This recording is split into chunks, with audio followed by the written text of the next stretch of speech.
মাটির নিচে লুকিয়ে আছে স্বর্ণ, আর তাই তো দিনরাত পাহাড় কেটে মানুষজন খুঁজছেন স্বর্ণ।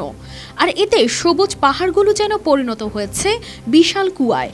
অবৈধ সোনা উত্তোলনের জন্য ব্যবহার করা হচ্ছে পারদ ও অন্যান্য ক্ষতিকর রাসায়নিক, যা নদী এবং মাটিতে মিশে যাচ্ছে।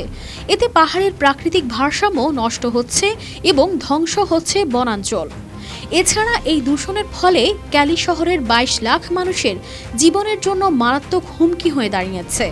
পাহাড়গুলোতে গড়ে ওঠা এই কুয়ার মতো খনিগুলো যেন এক নীরব ধ্বংসযজ্ঞ, যা পরিবেশের ভারসাম্য সম্পূর্ণরূপে নষ্ট করছে।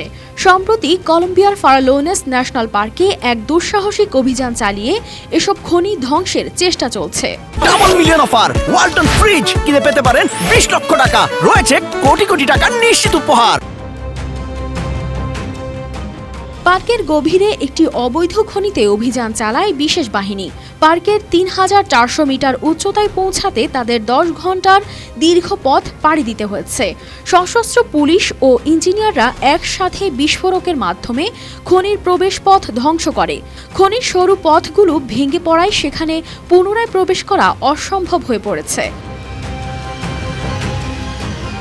অভিযানের নেতৃত্বে থাকা এক ইঞ্জিনিয়ার জানান, পারদ ও রাসায়নিকের ব্যবহার পাহাড়ি নদীর পানিকে ক্রমেই বিষাক্ত করে তুলছে।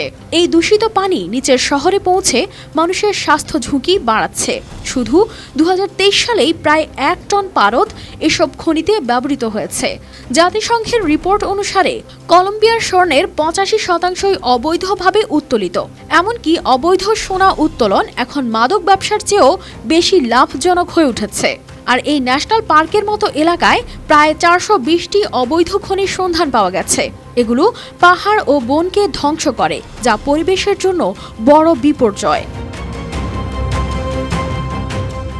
জাতিসংঘের তথ্য অনুযায়ী ২০২২ সালে অবৈধ সোনা উত্তোলনের কারণে কলম্বিয়ার ৬৯,০০০ হেক্টর বনাঞ্চল ক্ষতিগ্রস্ত হয়েছে।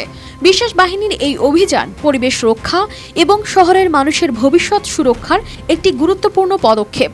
তবে প্রশ্ন রয়ে যায়, এই অবৈধ সোনা উত্তোলন কি পুরোপুরি বন্ধ করা সম্ভব?